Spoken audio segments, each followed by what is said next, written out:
शांति। आज 11 फरवरी 2022 दिन शुक्रवार की साकार मुरली। आइए अब सुनते हैं मीठे बाप दादा के मधुर महावाक्यों को। मीठे बच्चे, माया की बीमारी से छूटने के लिए ज्ञान और योग का एप्पल रोज खाते रहो। प्रश्न, कर्मातीत अवस्था में जाने का पुरुषार्थ क्या है? उत्तर, ऐसा अभ्यास करो जो बुद्धि में सिवाय बाप के और कोई की याद न रहे। अंतमति सोगति। जब ऐसी अवस्था हो जो बुद्धि में कोई भी याद न रहे, तब सदा हर्षित भी रहेंगे और कर्मातीत अवस्था को भी पालेंगे। तुम्हारा पुरुषार्थ ही है आत्म अभिमानी बनने का। आत्मा आत्मा को देखे, आत्मा से बात करे तो खुशी होती रहेगी, स्थिति अचल हो जाएगी। गीत, तुम ही हो माता पिता तुम ही हो। ओम शांति।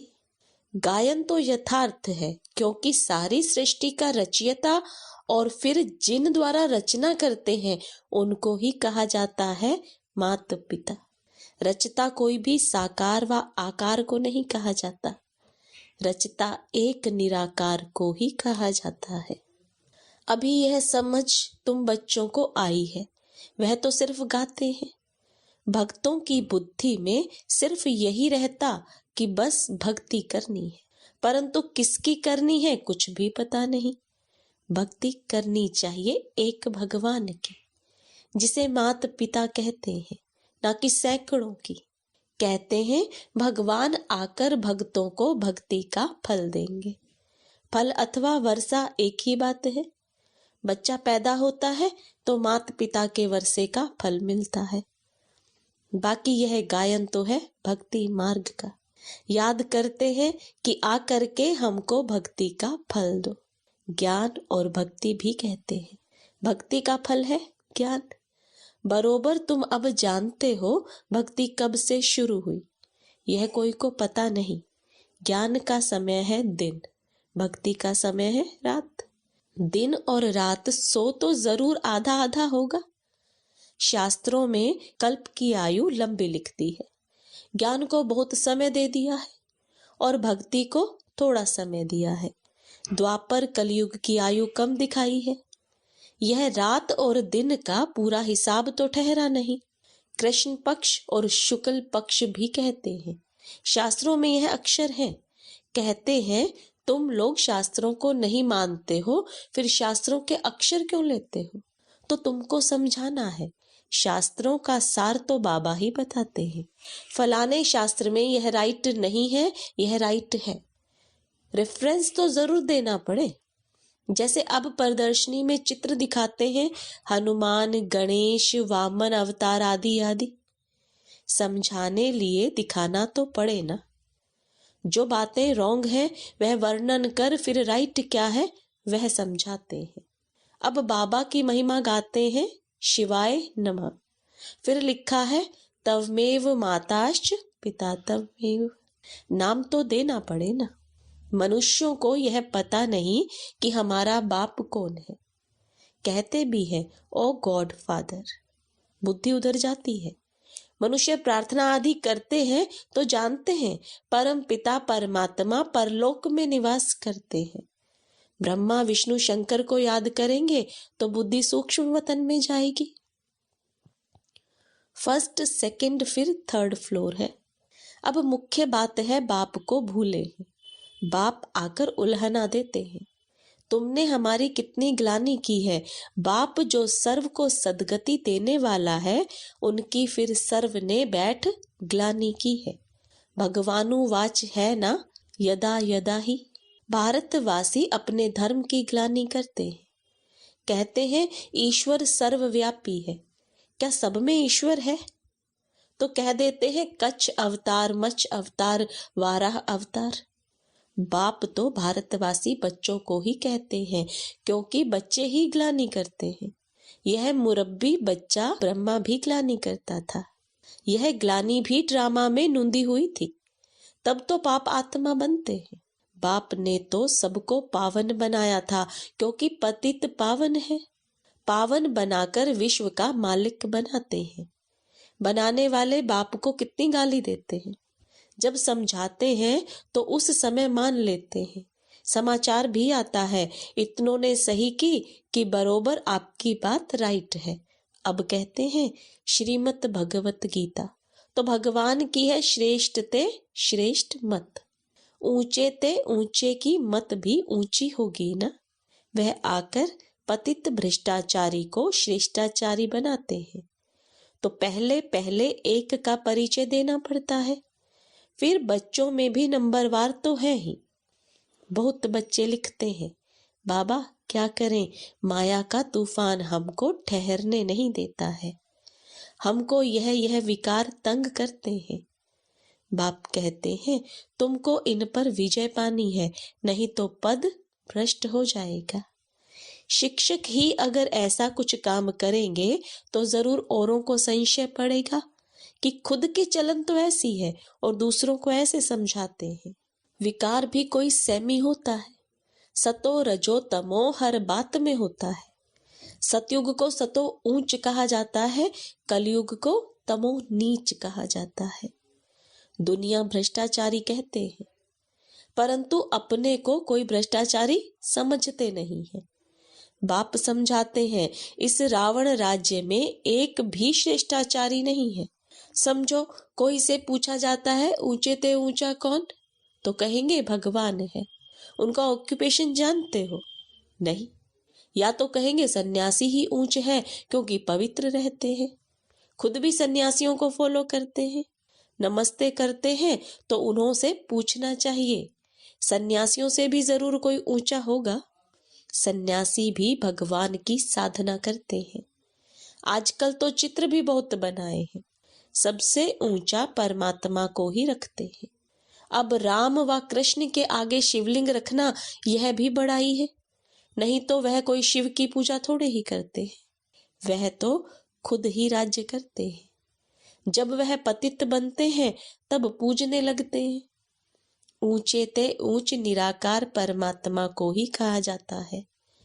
पतित पावन सर्व का सदगति दाता, सबका लिबरेटर, अपने साथ सबको ले जाएंगे। तुम जानते हो वह हमारा बाप है। हम सब इस समय बीमार हैं, ज्ञान से एवर हेल्दी और एवर वेल्दी बन जाते हैं। कहते भी है रोज एप्पल खाओ तो एवर हेल्दी बन जाएंगे।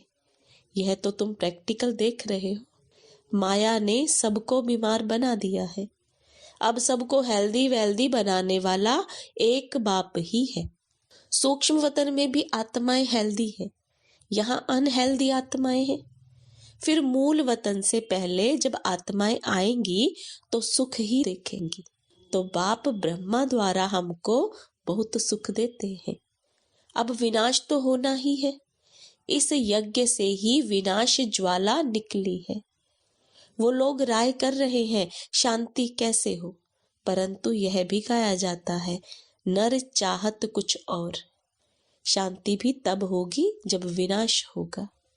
फिर सभी आत्माएं मुक्ति धाम में चली जाएंगी। विनाश होने के सिवाय और कोई उपाय तो हो ही नहीं सकता। यह भी उन्हों को बतावे कौन। इन भीष्म पितामह आदि को तो पिछाड़ी में ज्ञान मिलना है। मनुष्य शांति के लिए उपाय ढूंढते हैं कि आपस में मिलकर एक हो जाएं, परंतु ऐसा तो होना ही नहीं है। आगे भी विनाश हुआ था, यादव और कौरव भी थे, गीता का भगवान भी आया था। अब पतित दुनिया है, इसमें श्रेष्ठाचारी कोई हो ना सके। सबसे श्रेष्ठ है लक्ष्मी नारायण, यही सतयुग में राज्य करते हैं। अब तो भ्रष्टाचार की वृद्धि होती गई है, तो जरूर विनाश होना ही है। विनाश के बाद ही सब सुख शांति को पा सकेंगे। सबको समझाना है कि हम आदि सनातन देवी देवता धर्म के हैं। पहले वही धर्म था, अब नहीं है। फिर से उसकी स्थापना हो रही है। इस समय हम ब्राह्मण हैं, ना कि देवता। जब कोई भाषण करने के लिए स्टेज पर आते हैं तो कुछ ना कुछ ख्याल करके विचार करके आते हैं। तो यह बोलेंगे। हमारे बच्चे तो समझते हैं क्या बोलना है। शांति स्थापन करने वाला तो एक ही सर्व का सद्गति दाता बाप है, वही लिबरेटर है। यह समय ही है सबको वापस ले जाने का। बाबा बच्चों से पूछते हैं, बच्चे तुम अपने को सतयुग में चलने के लायक समझते हो? रावण पर विजय पाई है? कहते हैं बाबा विजय पाने के लिए पुरुषार्थ कर रहे हैं। हाथ तो सब उठाते हैं क्योंकि लज्जा आती है। बाबा कहते हैं अपनी शक्ल तो देखो, कितना समय बाप को याद करते हैं। ऐसी अवस्था चाहिए जो अंत में कोई भी याद ना आए, तब अंतमति सो गति होगी। कर्मातीत अवस्था के समीप जा सकेंगे, सदा हर्षित भी तब रह सकेंगे जब दूसरों की सेवा करेंगे। तुम रूहानी सोशल वर्कर हो, तुम्हारे बिगर रूह को इंजेक्शन कोई भी लगा ना सके। गाया भी जाता है, ज्ञान अंजन सतगुरु दिया। आत्मा को अब मालूम पड़ा है कि मुझे सारी सृष्टि के आदि मध्य अंत का ज्ञान मिल गया है। यह आत्मा ने कहा शरीर द्वारा ज्ञान सागर को। अब हमको वापस जाना है।